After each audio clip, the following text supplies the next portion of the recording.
Welcome to Bhosale madam classes. Today's topic is our environment. अगर आपने कल का वीडियो नहीं देखा है तो पहले देखिए और फिर इस पे आइए, इसका सेकंड पार्ट है। आज हम समझेंगे एनर्जी ट्रांसफर को। कल हमने ट्रॉफिक लेवल समझे थे, उनमें एनर्जी ट्रांसफर किस रूल के अकॉर्डिंग होता है? ये होता है 10% रूल के अकॉर्डिंग। अब एनर्जी आती कहाँ से? बेटा एनर्जी पूरे अर्थ पे सन से आती है। सन की एनर्जी जो होती है वो होती है आपकी लाइट फॉर्म में, ठीक है, लाइट के फॉर्म में होती है। सन की एनर्जी लाइट फॉर्म में जो होती है उसको प्रोड्यूसर जो होते हैं वो चेंज करते हैं। किस फॉर्म में चेंज करते हैं? केमिकल फॉर्म में चेंज करते हैं, ठीक है। तो ये क्वेश्चन भी एमसीक्यू में आता है, light energy convert into chemical energy by the producer, ठीक है। और सन की जो एनर्जी है वो 1% सिर्फ प्रोड्यूसर जो चेंज कर पाते हैं केमिकल एनर्जी में, और प्रोड्यूसर से हर्बीवोरस में ये सिर्फ 10% जाती है। 10% मीन्स अगर इसके पास 100 एनर्जी है तो ये 90 खुद रख लेगा और आगे 10 एनर्जी, सिर्फ 10 यूनिट एनर्जी ट्रांसफर करेगा। 90 ये अपने यूज के लिए रखता है। अब इसको परसेंट फॉर्म में किया तो चेंज कर सकते हैं हम, तो ये 90% खुद यूज करेगा और 10% आगे ट्रांसफर करेगा। और ये 10% रूल जिसने दिया था उसका नाम लिंडमैन था, उसने ये 10% रूल दिया था, ठीक है। प्रोड्यूसर से हर्बीवोरस में जाएगी, हर्बीवोरस उस 10% का 90% अपने यूज के लिए रखेगा और बचा हुआ 10% अगले नेक्स्ट ट्रॉफिक लेवल को देगा जो है कार्निवोरस। कार्निवोरस अगेन उसका 90% रखेंगे और 10% ट्रांसफर करेंगे टॉप कार्निवोरस। अब यहाँ एक आंसर जो कल मैंने एक क्वेश्चन पूछा था कि ट्रॉफिक लेवल में जब हम बनाते हैं तो 4 से ज्यादा ट्रॉफिक क्यों नहीं बनाते, लेवल क्यों नहीं बनाते? बेटा ये 10% करके कितनी कम एनर्जी इनको मिलती है। अगर हमने और बना दिया इसका तो इस वाले को तो एनर्जी बहुत कम मिलेगी, जो उसको जगने के लिए या रहने के लिए पॉसिबल ही नहीं है कि वो अपनी लाइफ पूरी सस्टेन कर सके, ठीक है।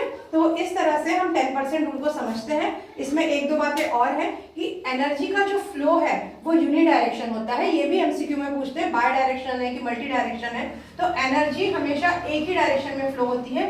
रिवर्स जब ये उसका 10% ले रहा है तो वापस इसको नहीं दे सकता है, तो यूनि डायरेक्शन है। और दूसरा पॉइंट आता है energy is not created in ecosystem. Ecosystem में एनर्जी क्रिएट नहीं होती, it just transfer from light energy to chemical energy and by the producer, okay. और ये मैंने यहाँ पे कुछ दिख रहा है आपको, ये हीट जो अनयूज्ड जो आपकी एनर्जी होती है हर लेवल पे, वो हीट के फॉर्म में वापस से कम्युनिटी हीट करके एनवायरनमेंट में जाती है। और कुछ डिकम्पोजर भी आफ्टर डिकम्पोजन ये चेंज कर देते हैं उसको कम्युनिटी हीट में। तो इस तरह से ये फ्लो चार्ट है। अब इसके हम एक दो न्यूमेरिकल समझेंगे क्योंकि न्यूमेरिकल इस पे आते हैं कि 10% रूल से कैसे वो आगे जाती है। अब इस एनर्जी ट्रांसफर को हम क्वेश्चन के फॉर्म में समझते हैं। फर्स्ट क्वेश्चन है, in the given food chain calculate the amount of energy available to lion, ठीक है। और उन्होंने क्योंकि गिवन कहा है तो एक चेन गिवन है, ग्रास, डियर और लायन, और गिवन एनर्जी जो है वो 5000 जूल है। तो देखो बच्चों, ग्रास के पास अगर 5000 जूल अवेलेबल है तो वो 10% देगा डियर को, 90% खुद रख लेगा। तो हमें यहाँ निकालना पड़ेगा 5000 का 10%, 10% 10 बाय 100, 0 से 0 कट, बचा 500 जूल। तो यहाँ जो 5000 जूल था वो नेक्स्ट इसमें कितना आ जाएगा बेटा? 500 जूल। नाउ 500 जूल का 10% लायन को ट्रांसफर होगा, 90% वो खुद रखेगा। अब इसका 10% निकालने के लिए हम क्या करेंगे? Into 10 upon 100। परसेंट को हम ऐसे लिखते हैं और जब भी परसेंट का साइन रिमूव करते हैं बाय 100 किया जाता है, ठीक है। तो ये 2 0 से ये 2 0 कट हो जाएंगे, बचेगा आपका 50 जूल।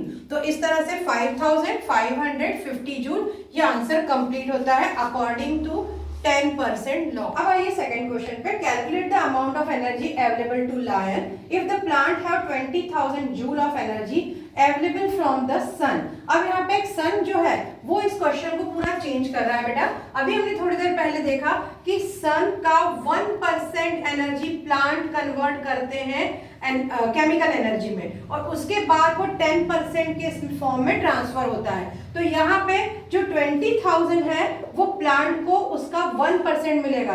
बच्चे क्या करते हैं? सेम इससे करके चले आते हैं। बट अब हम यहाँ पे क्या करेंगे? इस 20000 का पहले हम निकालेंगे 1%। 1% मतलब 1/100, तो 0 से 0 कट, 200 जूल प्लांट को मिलेगा। तो यहाँ से आगे हमें दिखाना पड़ेगा कि सन एनर्जी का 1% means 200 joule available for plant to transfer. अब इसका 200 जूल का वो 10% ट्रांसफर करेगा। So 200 into 10 upon 100। अब ये 0 से 0 कट, 20 जूल मिलेगा डियर को। अब 20 का अगेन वो 10% लायन को ट्रांसफर करेगा, तो 20 इंटू 10 अपॉन 100, दोनों 0 cut, 2 joule, only 2 joule energy जो है वो लायन को मिलेगी। तो इस तरह से इसमें सन आने से 1%, देन 10%, 10% एंड 10%। तो ये दोनों क्वेश्चन अलग हैं।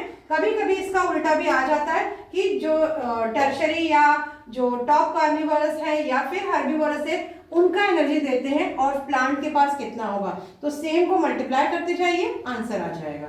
ठीक है, होप आपको समझ में आया होगा एनर्जी ट्रांसफर। प्रैक्टिस कीजिए थोड़ी तो आप कर पाएंगे। Thank you.